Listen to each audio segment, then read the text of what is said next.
The entire purpose of Partiful is to create a space for real socialization. Even the word social has gotten totally corrupted when we think of like social media. Like, what does that even mean? Like, socializing is going to a party. So it's not this made up term that tech has turned into something that means something totally different than actually hanging out with your friends.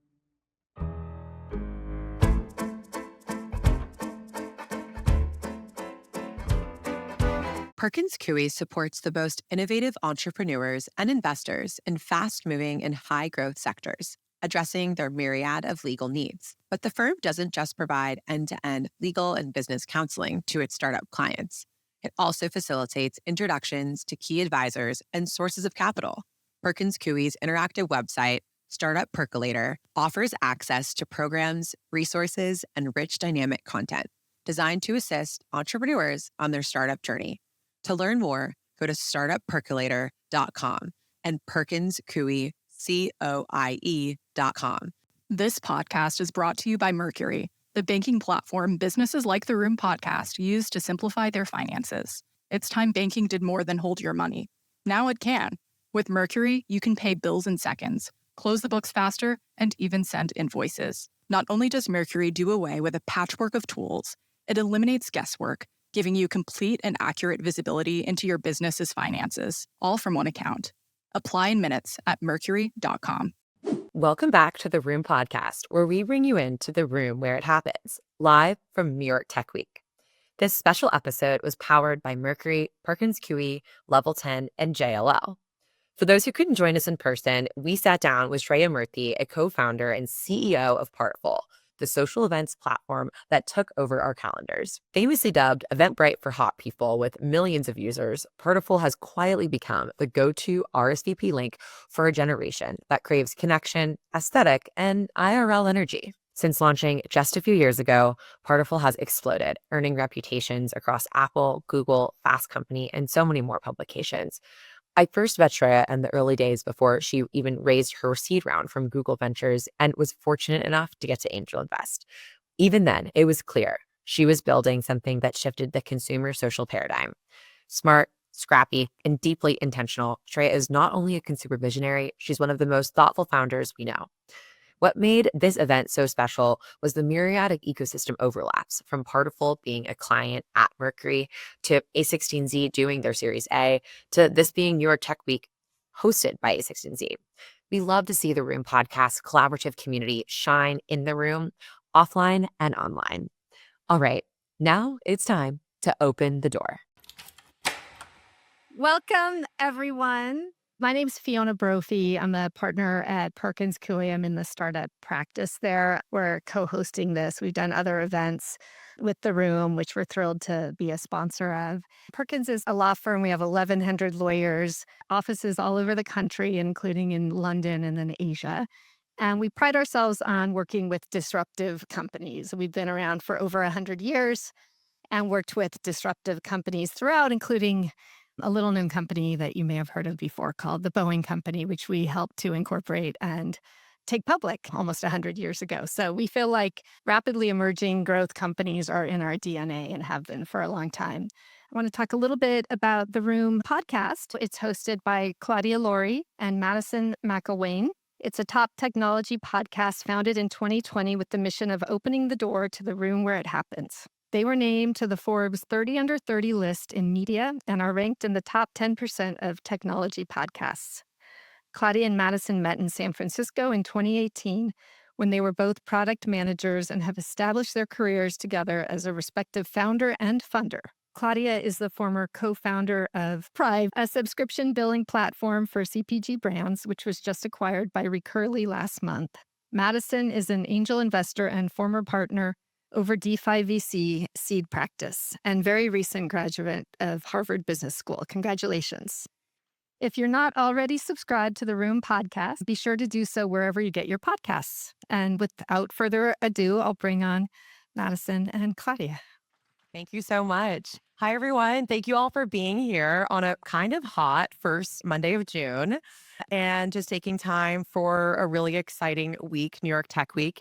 It's actually our inaugural New York Tech Week event, and we've been doing them in San Francisco for about 3 years since the inception of this, and we're thrilled to be in the big city. We want to just really quickly thank all of our sponsors, of course, Perkins Coie, as well as Mercury. We also have JLL helping us with the space, and of course, Level 10, who really opened up this amazing venue for us. So let's give them a shout out, round of applause. Okay, well, the person you're all really here to see, because you guys can listen to us all the time online, is actually Shreya. So, Shreya, why don't you come up with us? Woo! Shreya is the visionary behind Partiful. Has anyone used Partiful in the room before? Oh my Thank gosh, you. crazy. I'm going to give Shreya's background, and then you're going to know more than you ever knew you needed to know about her and her founding journey of Partiful. A fun fact is actually Shreya has never done a podcast before officially. So we're really grateful that we bamboozled her to sharing her story here with us today. So, Shreya Murthy is the co founder and CEO of Partiful, the modern social events platform that makes it incredibly easy to make plans and build real world relationships.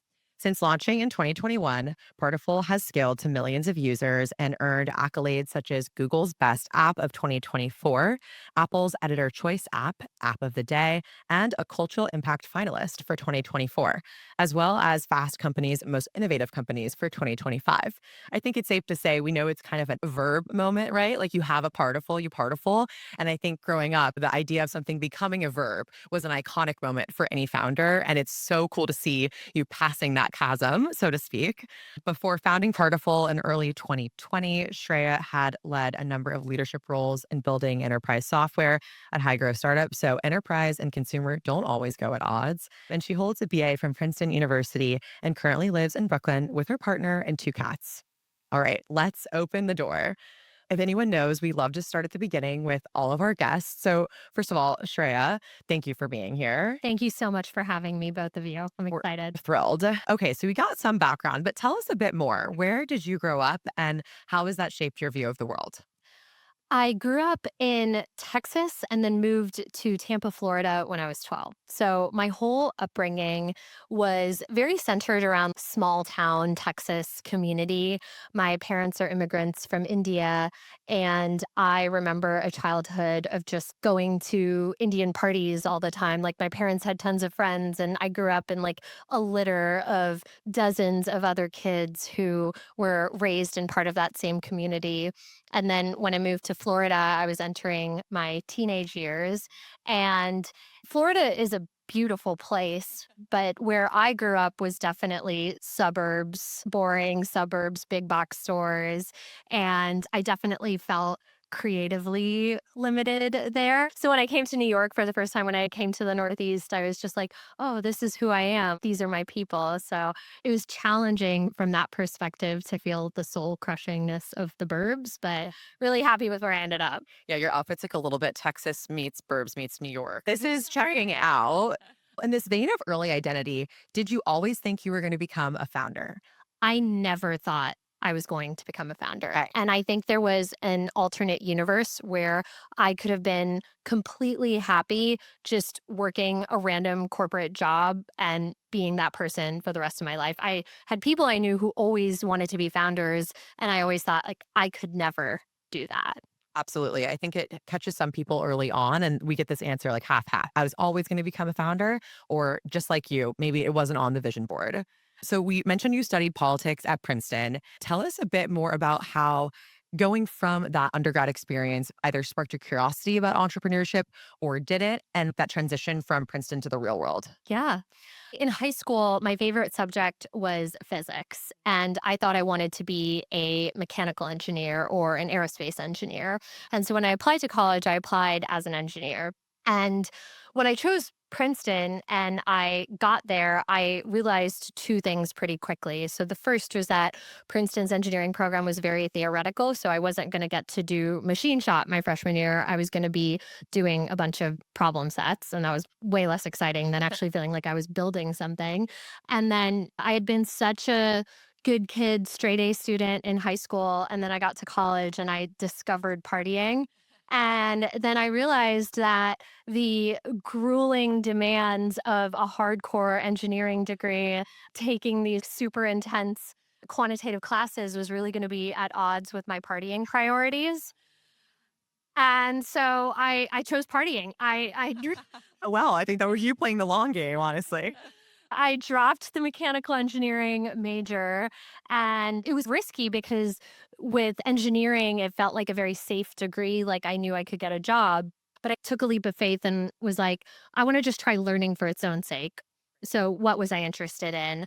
I was really interested in people and the way people worked. I took anthropology classes and sociology classes, and I found those really interesting. And then I think this happens to a lot of people in college. You just take one transformational class with the right professor and you're like, this is what I'm going to do. So I took a class on political theory, which is really less about politics as it exists today and more about how we organize ourselves in society. And I found that so fascinating. And I ended up my junior and senior year getting really into privacy. I wrote my senior thesis on the right to privacy, which is a very misunderstood topic. So I thought a lot of these norms around how we live our lives and how that intersects with things like legal frameworks were really interesting. But none of that translated to what I was going to do after. So you make this transition from the world of applied theory, partying, going from Princeton into the city. You've been in the broader New York metro area now for a decade plus. And I think the city itself has seen a lot of transformation in that time, particularly in its appetite towards technology. Yeah. You started your career in technology. You're absolutely still in it with this founder hat. Tell us a bit more, especially because it's New York Tech Week. How have you seen this tech ecosystem evolve in that decade plus? That's a great question. When I graduated and was living in New York, I've lived in New York my entire professional life.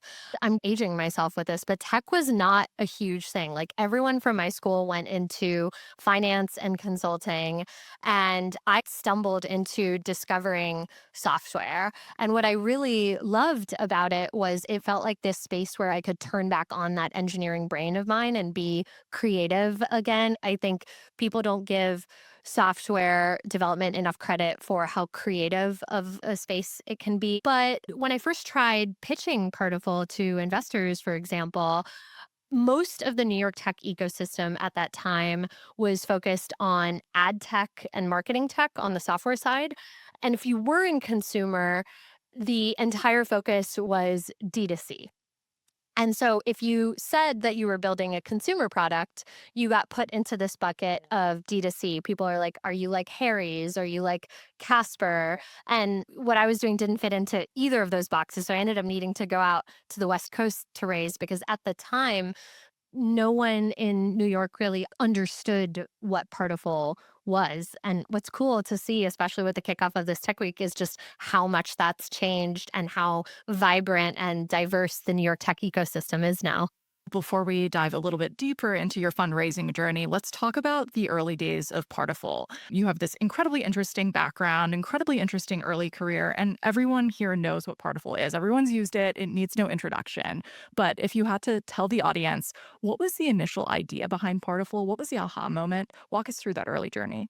I wish I could say there was a single aha moment. It was more like the end result of banging my head against the door a lot. What happened was I was working at this AI startup that was selling to Fortune 500 enterprises, and we were building customer service software. And I had spent most of my career in tech building for these large private enterprises. And I had started to find it really boring, but I didn't know what else I could do with my own career.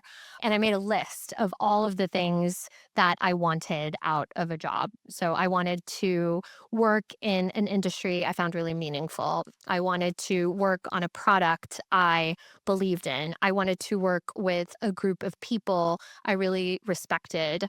I wanted a role that would recognize and help me leverage this very diverse skill set that I had built across product and BD. And I wanted that role to be based in New York.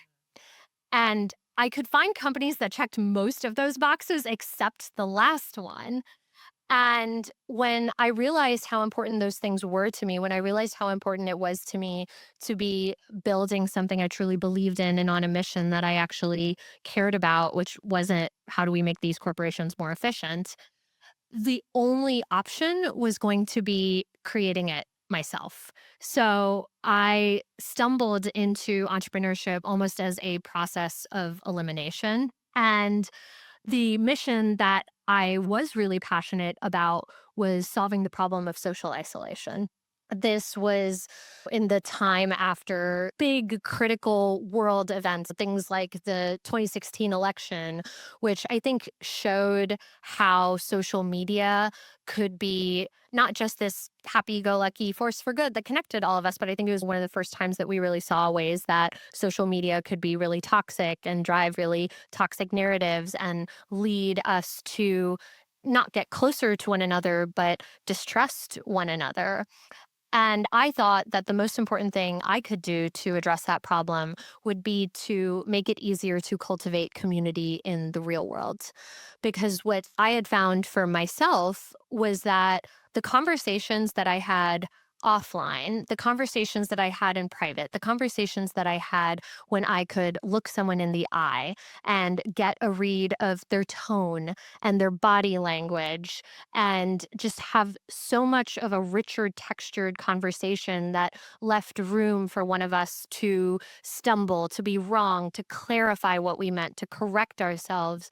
That led to much more fruitful discussion and finding common ground and building really authentic bonds in a way that I felt wasn't possible for myself and for so many other people. And I became obsessed with this idea that if I could figure out the unlock to connecting people meaningfully in the real world and allow them to build those relationships and do that at scale, that I could help create some antidote to this growing, seemingly unreversible trend of social isolation. So that was the extent of the plan was work at a job that was my dream job and I guess I had to create it and work on a mission that I really wanted to solve. And it was with those two ideas alone that I quit my job with no other plan.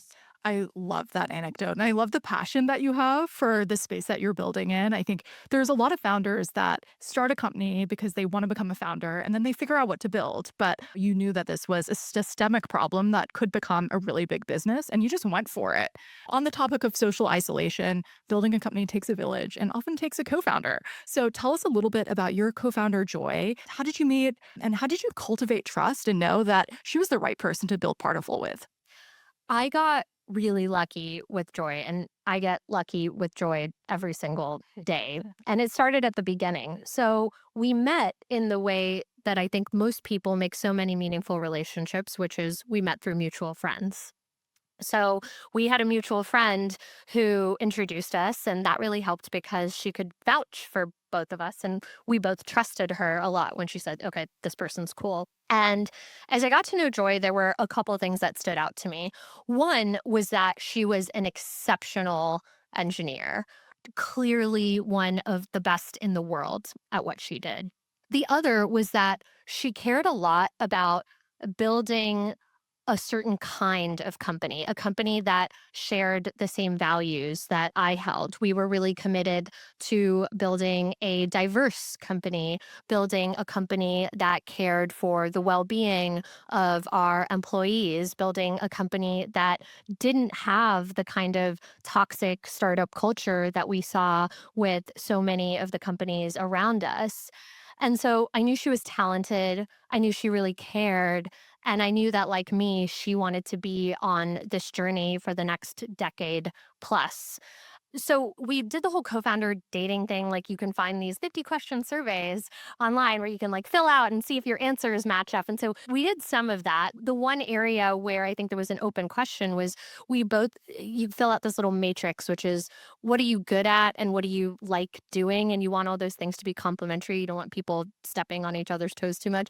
We both said we thought we were good at product and we wanted to spend a lot of time doing it, which could lead to a lot of butting heads. But in our case, case, it ended up being so complementary. So what's been so cool is because we've both been so committed to the relationship and to the values of the company, we have honestly probably both surprised each other in how much we have in how much the other person has impressed us. Every step of the journey, I've learned so much about her and I'm just like, wow, I didn't know you were also good at that and also good at that. So it's been Well, amazing. it's cool to hear that, like, not necessarily all the best co-founder pairs fit into this tick the box framework, right? Sometimes there's this chemistry that can't really be defined that works out over time. There's a lot of early stage founders here, maybe folks that are thinking about starting a company, looking for a co-founder. What advice would you have for folks in the room? What's cool about the time that we live in now is with vibe coding, you saw the hats outside. You might not actually need a co founder to get started, which is, I think, probably the first time in the history of the tech ecosystem that you could say that with a straight face. I think what that means is it's not just checking a box of, oh, I need someone who's good at sales. This person's good at sales. Or I need someone who's great at coding. This person's good at coding. But it's more important than ever, I think, to find someone who shares your values and who wants to build the kind of company that you want to build and who shares the goals, who shares the same time horizon as you, because those are the things that are really hard to change. Versus, obviously, you want that person to be talented, but there's so many people you can hire onto your team to fill every type of role that you need to fill. The one thing that won't really change, or ideally shouldn't really change, is those values. And so I think that's the thing you want to get right from the beginning. That's awesome. You mentioned a little bit about social isolation and just the change in today's society and environment. You started Partiful right before a global pandemic. Talk about a time to get started. And somehow you were able to build one of the most iconic platforms around gathering people together. Tell us a little bit about what COVID was like for the Partiful team and how your product really evolved through that time. It was really tough. But I always feel weird saying that because COVID was tough for everyone. And it was tough for millions more people for millions more important reasons than our tiny little party startup trying to survive. But what happened was Joy and I had started talking in the fall of 2019. We made it official at the beginning of 2020. And we set out to raise our first round of venture funding in February of 2020, just because that's what I thought you did. You found your co-founder and then you went and raised money and like that's what you did. And we ended up closing the round in the middle of March 2020. It was literally the last week I could pitch large group real world social gatherings with a straight face. And then the world shut down. What happened next was, if you remember, like there was a few weeks where we were like, oh, it's going to be done in a few weeks. This sucks, but it'll be fine. And then I think as the time window stretched on and on, that year, those 18 months between when we started the company and when we actually launched were the toughest years that we've had with the company so far. Because anyone here who's built a product or who's tried to build a product knows you can't really build in isolation. You need to be able to test it. And we were not going to be promoting parties during a pandemic. We were not co signing underground parties. We were not about super spreader events. But what that meant for us personally was we were really limited in knowing if we were building the right thing. And to go 18 months with just no data and if you were building the right thing was very scary. It's like loading a cannon and firing it. Hoping you're aiming it correct. Exactly. Well, let's talk a little bit about the product. I think Partiful really differentiated itself with its SMS-based approach. Everyone here, I think, uses SMS, and it's probably the fastest way to reach everyone. But you didn't launch with an app. Tell us a little bit about this strategy and what the first version of the Partiful product was. I think a lot of people, when they approach products, they don't necessarily question every single decision that they're making. A lot of times you can reduce apps to like, okay, it's a mobile app and it's got this onboarding flow and you ask the user to do all these things and then they're in the app and you kind of take some of those core starting experiences for granted as just things you have to do. One thing that was really different about the way Joy and I approached building Partiful was that we really questioned every assumption about what you needed to do to build a consumer app. And I think that's because both of us had spent so much time not in consumer that we just didn't have that same tunnel vision, perhaps. And so we didn't make the assumption that Partiful needed to be an app. In fact, when we thought about our own lives, we're like, we hate downloading apps. Like, I don't need another app on my phone. And you certainly don't need an app for something that might be a fairly infrequent use case, which is how often are you planning a party? And then from a pragmatic perspective, if any of you are on the technical side, you'll know that app builds take time. Like you actually have to build the app, you have to submit it to the App Store, you have to get Apple to approve it. And that cycle can, in some cases, take days. Sometimes you can be stuck in review for like weeks in the worst case scenario. What's nice about web development is you can deploy straight to production and it can be live to your users instantly. And so if you want to get out 3 new features in a single day and have users testing them that same day, web is the best place to do that. So for us, we were like, we want to obsess over removing every single piece of friction between the user and experiencing the value of our product. One, because that's the right thing to do for the user.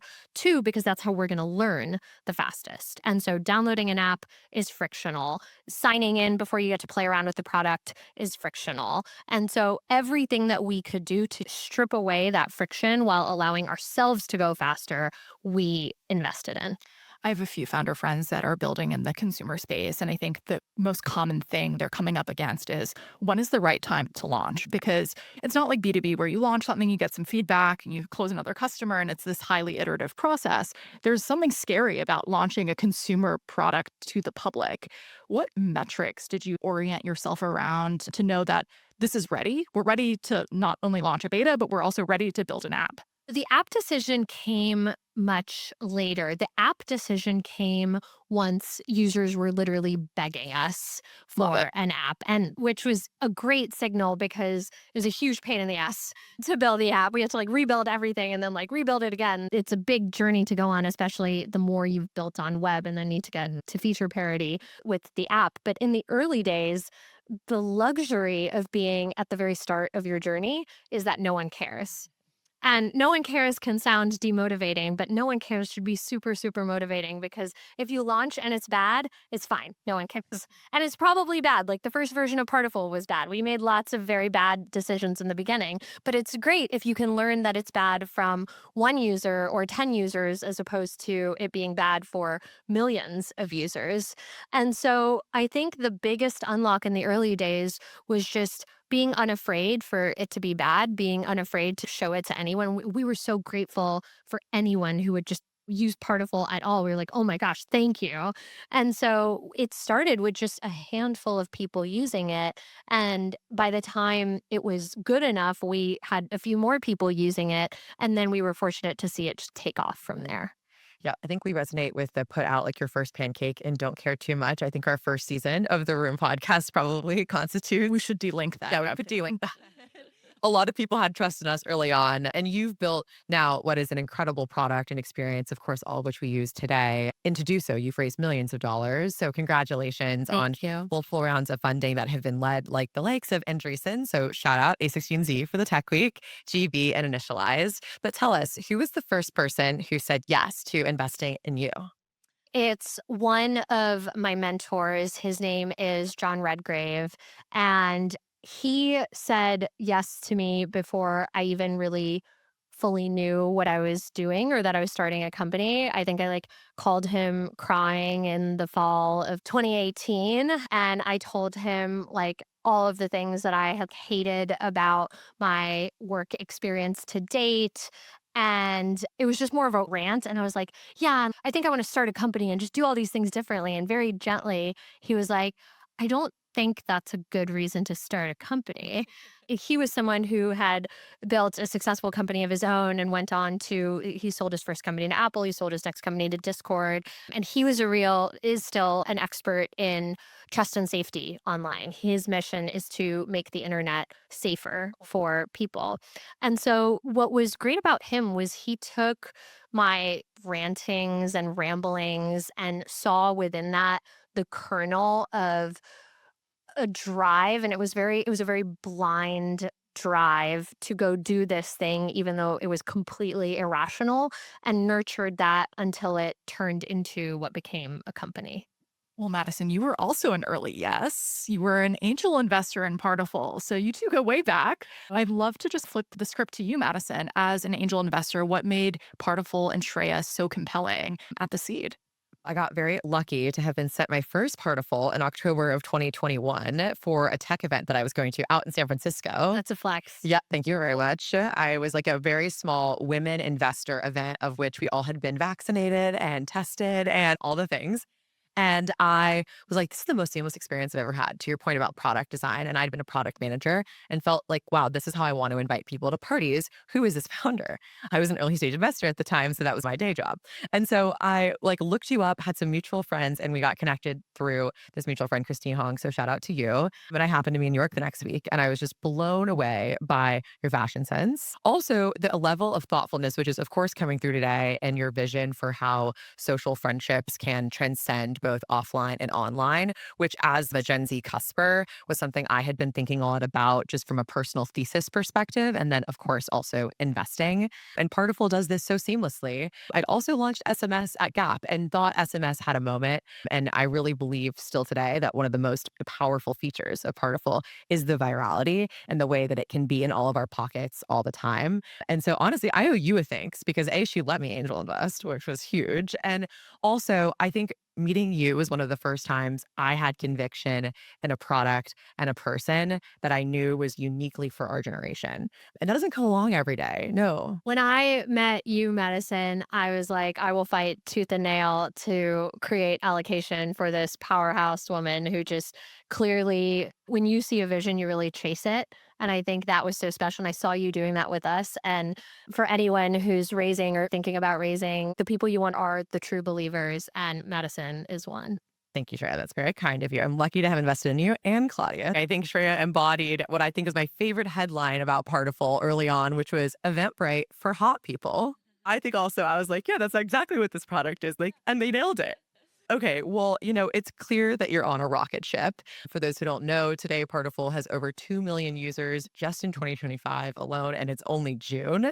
Claudia and I have personally attended 167 Partifuls and hosted. Also a flex. Yeah, thank you. Thank you. We also enjoy partying, and we've had over 19 events that we've hosted combined. So we love your product. Tell us a little bit more about this go to market strategy and then, of course, subsequent business model now that you've hit such scale. When we started Partiful, we thought a lot about what we would want monetization to look like. One thing we realized pretty early on was that if we throw up a paywall too soon, we are going to lose out on a lot of learning about what users actually want because a paywall is friction. And if you remember what I said before, we were obsessed with removing all the friction within the product. And because we were fortunate to have venture funding, we didn't have to monetize right away. We started to get asked questions about it. And then we weren't ready to answer them because we're like, we have a plan. We just don't want to talk about it now. So we just threw up a tweet, which is still our most viral tweet ever, which is just, we're not going to make money. We're just here to help you party. Enjoy it, babes. Most people knew it was a joke, but there's still some people who think it's very serious. This is the whole problem on social media. You can't tell that I'm being sarcastic. And it looks so lame if I follow this up by being like, this is sarcastic. Stop reporting this seriously in the media, like asterisks.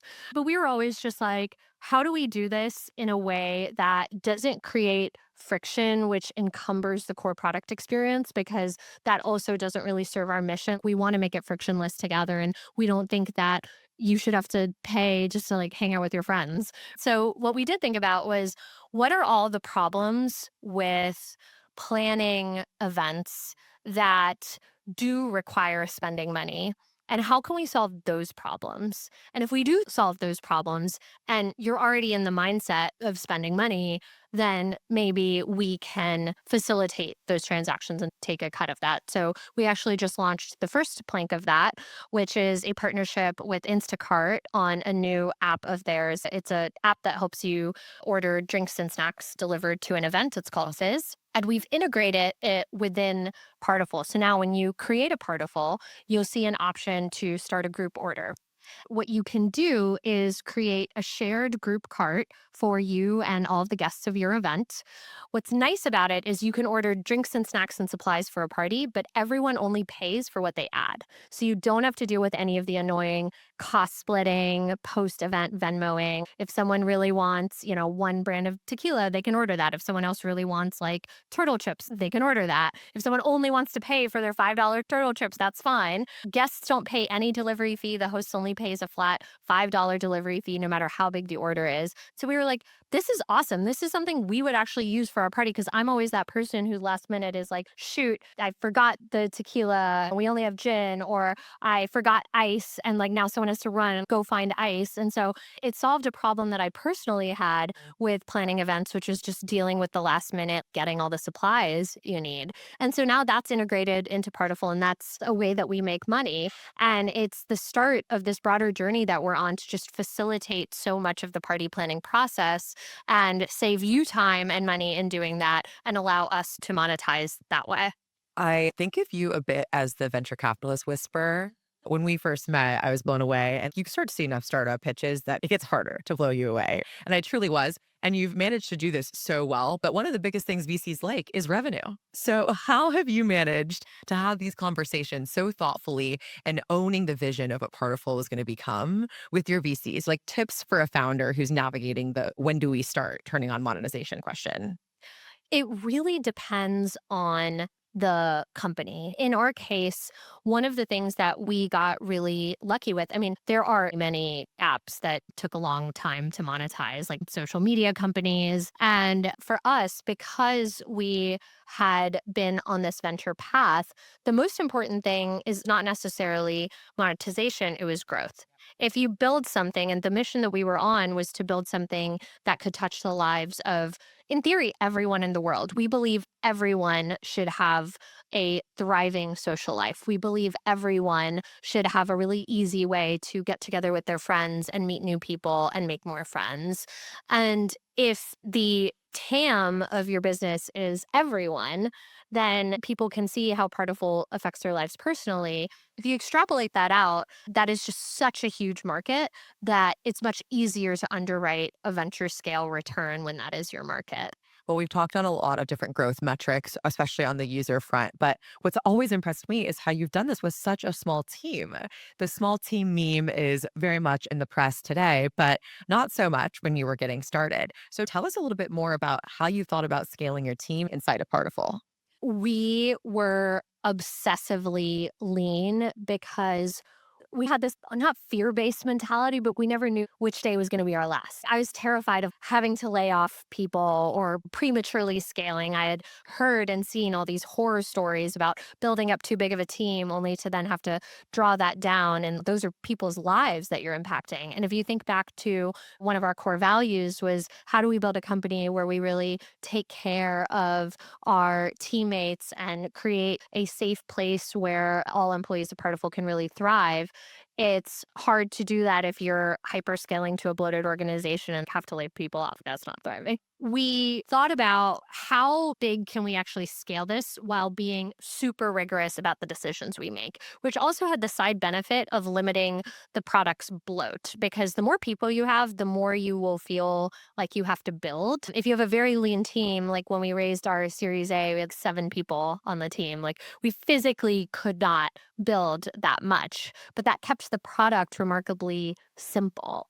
And I think it was only much later that we realized there's so many things we actually have to build. And once we got to the breaking point of we have to build these things, that was what gave us the green light to start scaling because we got to the point where it was really hurting us not to. One of the core features of Partiful is how creative it is. It's simple yet creative. You can do what you want with your own Partiful. You can add bubbles to your background. You can have a fun little image in the front. So, what's your favorite Partiful that you've ever seen on the account, or like top three?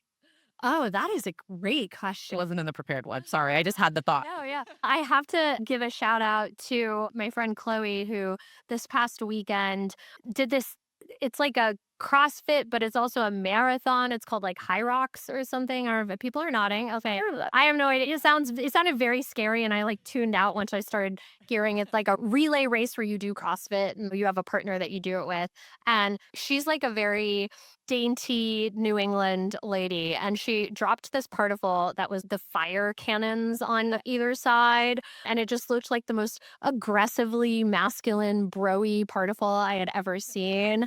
And it was like, Ahmad and Chloe take high rocks. And I was just like, I love that this friend of mine who I would never think would have this form of self expression is dropping this particle, which is just, I guess, her crazy CrossFit broy side where she's just going to outlift 20 dudes, which I'm pretty sure she did on Saturday. Nice, nice. Chloe sounds like a boss, so we should have her on the podcast. I think it's interesting. Many of us using Partiful probably started using it during the unbundling of Facebook and Meta. We realized this super app experience that Facebook was offering wasn't good enough for us, and we started taking things out of the product. And Partiful absolutely has done that with events, but it's also done it with my social graph. There is no way that Facebook has caught up with all the people I've met in the past 5 years. Definitely not in business school. I don't think I added a single friend on Facebook in business school. Hopefully I made some friends too.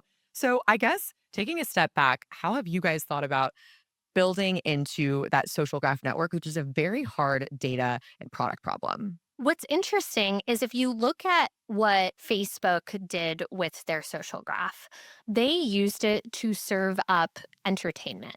The purpose of the social graph was so that when you looked at your news feed, you could see content from your friends and you would be interested in that content because it was from your friends. And there was a whole period of time where that was really novel before you didn't know what all your friends were doing at once. And so that was the most entertaining content in your life.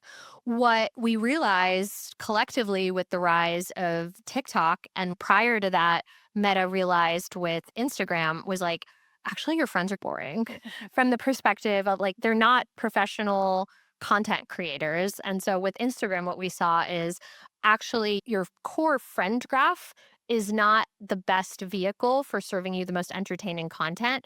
It's influencers. And influencers are all beautiful and their lives are perfect and they travel to exotic locations and they wear beautiful clothes. And like, that's way better than what your friend's doing on Saturday night. And so they started prioritizing in the Instagram showing you quote unquote better content, which was coming from people who are better at making content than your friends.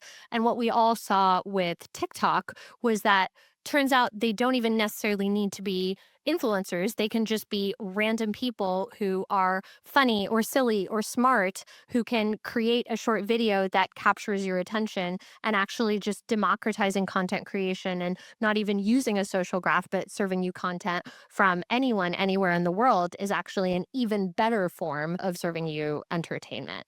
So when most of these companies think about the social graph, it's an input into something else. For us, when we think about Partiful, the social graph is very much the purpose of what makes you belong there. It is a space for you to hang out with your friends. It is a space for you to find new things to do with your friends. It is a space for you to meet new people and make new friends.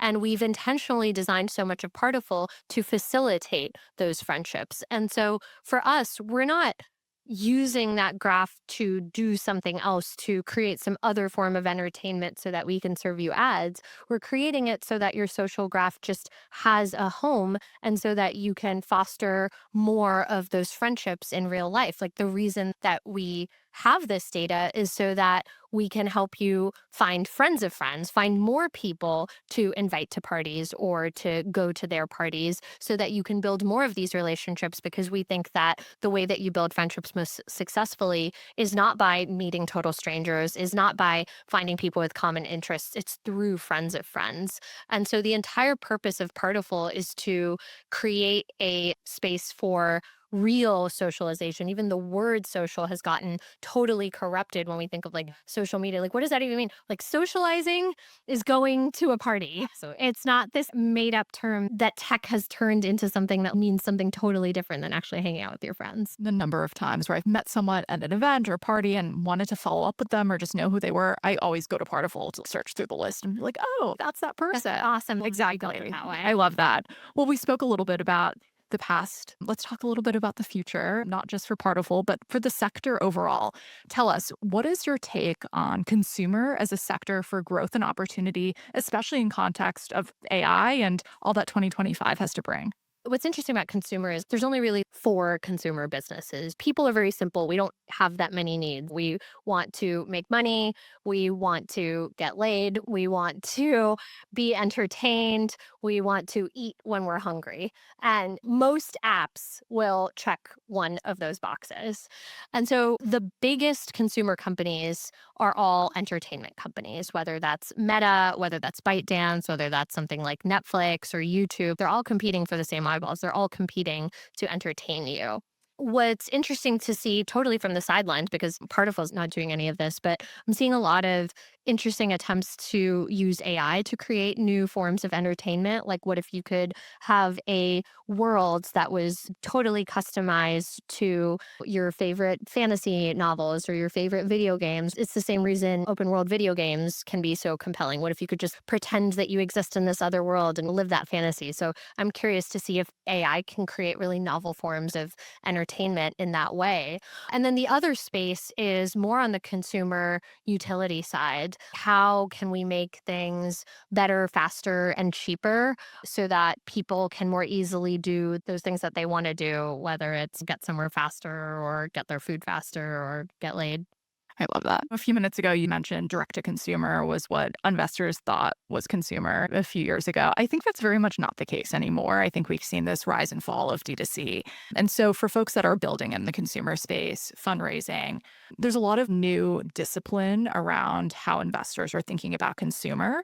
What have you seen actually resonate in the room? And for folks that are fundraising, what do you think they need to show to capture the attention of these consumer investors?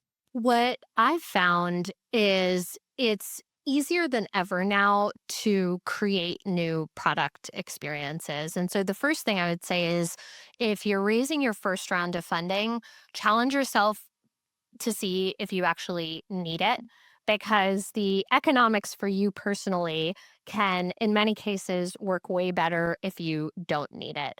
A very concrete example is if it's you and a small team of friends and you put an app or product out there and you crack the TikTok algorithm and make really great content to help your product go viral, and you can get to a $10 million exit. That is a life-changing amount of money for you and that small group of people. On the VC scale, that is an utter failure. So, raising venture funding puts you on this path that commits you to a $1 billion plus outcome. And that could be what you're actually going for, and that's totally fine. But given that it's easier than ever, it's cheaper than ever, it's faster than ever to build a product, if you're raising, I would almost first say, like, do you actually want to raise, or do you want to do this for a few years and potentially make a life-changing amount of money and then do something else? From my friends who are founders, more than ever before, everyone's saying, actually, do I want to raise a venture? And that was not the conversation 2 years ago. Yeah, when I did it, I didn't know anything about building companies. I literally just raised venture funding because I thought that's what you were supposed to do. What I'm seeing resonate if you are in the room is having a very strong thesis, not just on how your product retains, but also what is the self sustaining growth loop that is built into your product. So, the metrics you hear from VCs are if you're building a consumer product, you ideally want it to be a daily use case, but hey, Partiful is not a daily use case. So, all the conventional wisdom is just a guideline, not a hard and fast rule. But there are some metrics that they want to see around retention. They want to see that when people come to your app, they're sticking around, call it 50%, day 7 retention, day 30 retention. They want to see that all your retention curves flatten out.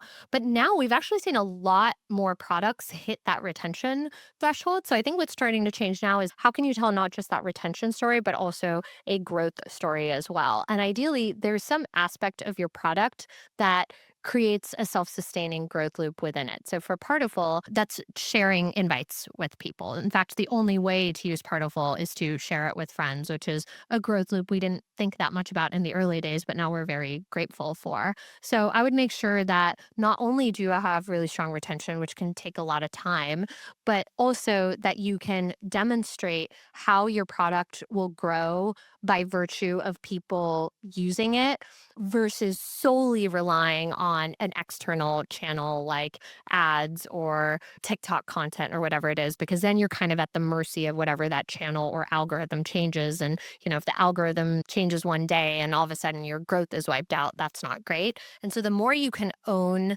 your growth loop, the more durable of a product and business you've built. We have two more questions for you, and then we will go party, as is the theme for today. What's next for you personally, Shreya?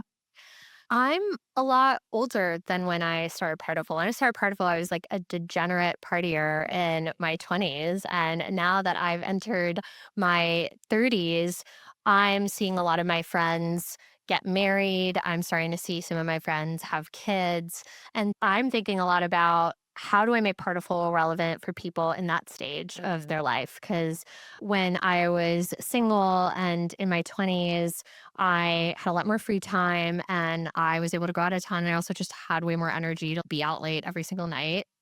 And I really wanted to go to events all the time because I was trying to not only make new friends, but I was also trying to date.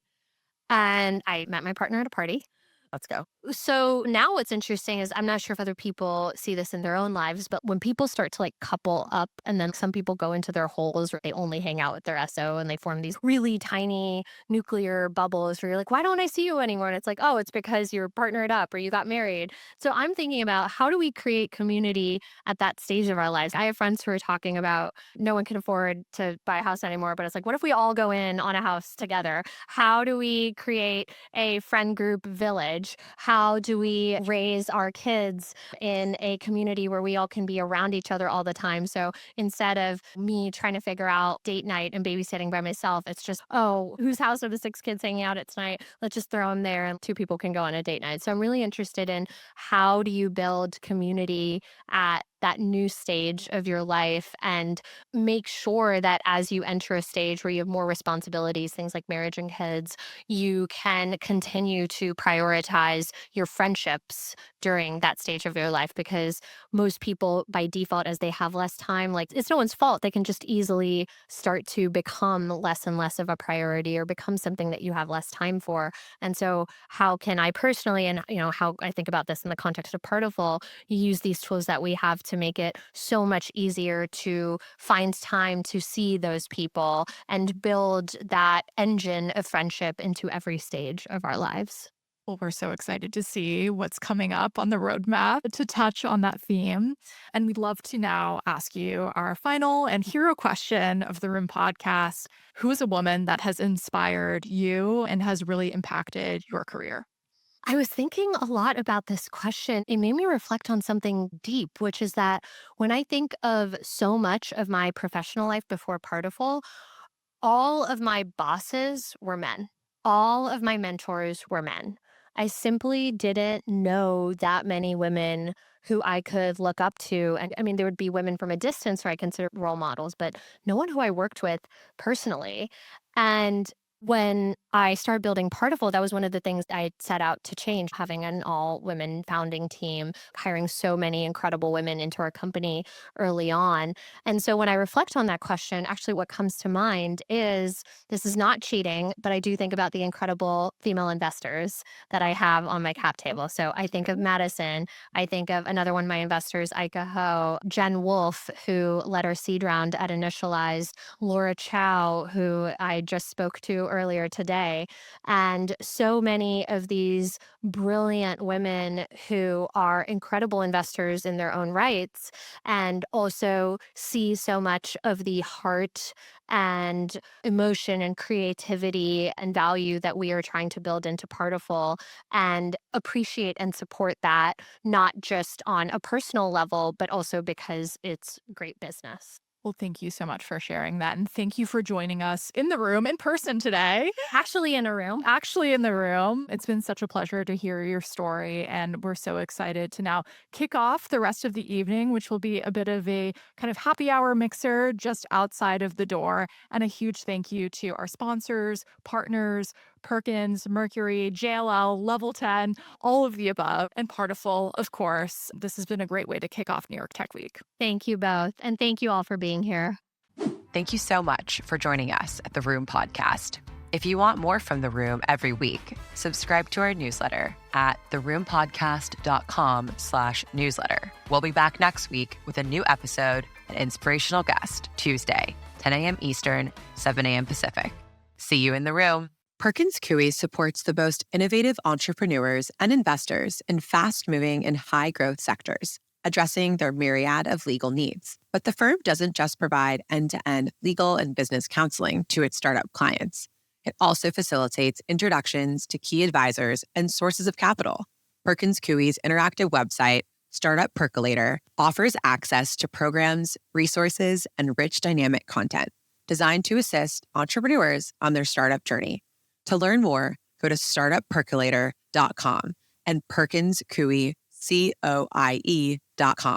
This podcast is brought to you by Mercury, the banking platform businesses like the Room podcast use to simplify their finances. It's time banking did more than hold your money.